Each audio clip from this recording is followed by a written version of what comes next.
आला हजरत फाजल बरेलवी रहमतुल्लाह अलैह के छोटे साहिबजादे थे हुजूर मुफ्ती आजम हिंद मौलाना मुस्तफ़ा रज़ा खान साहब रहमत। 1.25 करोड़ आदमी मुरीद है ना। हजरत बड़ी दूर गए थे एक जगह पे, तो एक सेठ साहब कहने लगे कि मेरा बड़ा दिल करता है कि वो मेरे घर में क़याम करें, बड़ी मेरी ख्वाहिश है। चलो ठीक है, आपके घर क़याम करते हैं। हुजूर मुफ्ती आजम ना रात को उनके घर में क़याम किया।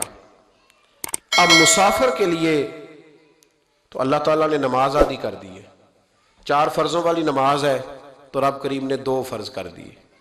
सुन्नत और नफलों में इजाज़त दे दी, पढ़े कोई तब भी ठीक है, न पढ़े तब भी ठीक है। तो अब फर्ज जहां कम कर दिए गए तो हुजूर मुफ्ती आजम उस घर में मेहमान थे, सारा दिन की थकावट थी, तो जहां अल्लाह ताला ने फर्ज कम कर दिए वहां किसी पर पाबंदी लगाएं कि उठ के तहज्जुद भी पढ़े।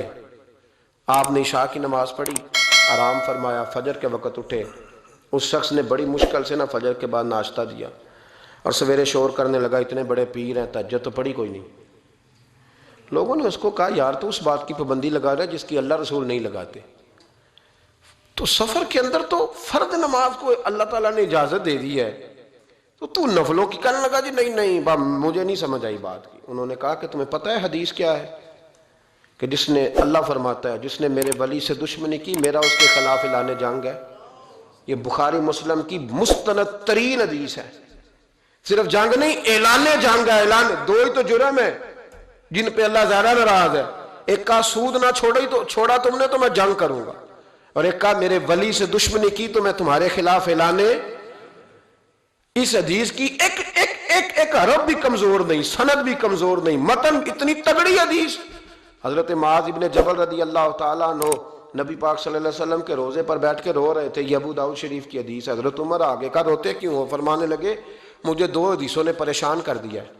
एक तो नबी पाक ने फरमाया छोटी सी रियाकारी भी शिरक है, अगरचे शिरक असगर है पर इंसान से गलती हो ही जाती है। और दूसरा हुजूर ने कहा है कि जिसने वली से दुश्मनी की मेरा ऐलान जंग है। तो उमर मुझे कैसे पता चलेगा कि कौन वली है? हजरत उमर ने कहा बेहतर यह है कि तू सबकी इज्जत किया कर, सबका इकराम कर। लेकिन यहां तो लोग माफ ही नहीं कर रहे। गौसे पाक पर भी फतवा है, दाता अली अजमेरी पर भी फतवा है, ख्वाजा मोइनुद्दीन है। पता नहीं ये कौन सा दीन है, कौन सा मजहब है जिसमें पिछला कोई भी ठीक नहीं था, जो आज पैदा हुआ सिर्फ वो ठीक है। जो जितना ज्यादा बदतमीज होता है उतना ज्यादा उरूज पाता है।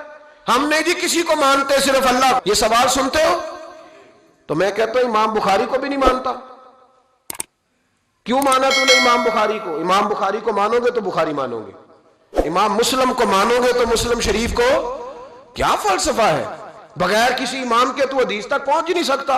जाना डायरेक्ट जाके ले नबी पाक से हदीस, इमाम बुखारी के बगैर ले, तेरा पता चले। जब उम्मत में जितने लोग गुजर गए सैकड़ों सालों में, वो सारे गलत थे। जो आज पैदा हुआ वो ठीक है।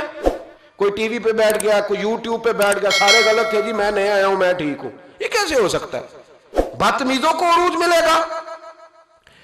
तो नबी करीम अलैहिस्सलाम ने फरमाया अल्लाह का ऐलान जंग है। ये बुखारी मुस्लिम है, याद रखना। कभी जहन में भी किसी अल्लाह के नेक बंदे के बारे में बुरा ख्याल ना पैदा करना।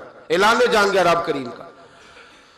तो कहने लगा जी तहज्जुद ही नहीं पढ़ी। लोगों ने बड़ा समझाया कि यार कोई बात तूने गैर शरी देखी है तो वो कर, लेकिन तू जहां बैठता है गीबत करता है, जहां बैठता है कोई गैर शरी बात देखी है तो बयान कर। हम कहने लगा जी नहीं। चूंकि बड़ा सेठ था, जब उसे इतनी ज्यादा बात की तो हुजूर मुफ्ती आजम हिंद को तकलीफ हुई। आप रो पड़े, फरमाने लगे उसे ऐसा नहीं करना चाहिए था। मेरी कोई गलत बात देखता तो तबसरा करता। आपकी आंखों में आंसू क्या आए? उसके घर में तो आग लग गई।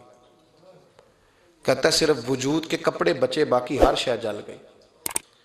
और फिर मैं 2 साल मेहनत करता रहा कि दोबारा मेरा घर, मेरा कारोबार मजबूत हो जाए, ना हो सका। फिर एक दिन तड़पा तो किसी ने कहा वहां चला जा, माफी ले ले। तुझे पता है जब कोई वली का बेअदब होता है तो फिर रब उसका क्या हाल करता है। वहां चला जा, बच जाएगा। आया हुजूर मुफ्ती आजम की खिदमत में, दरवाजे पे दाखिल हुआ तो आप फरमाने लगे तूने अच्छा किया, तू आ गया और अब तुझे माफी मांगने की जरूरत नहीं, जा मैं बगैर माफी मांगे ही तुझे माफ करता हूं।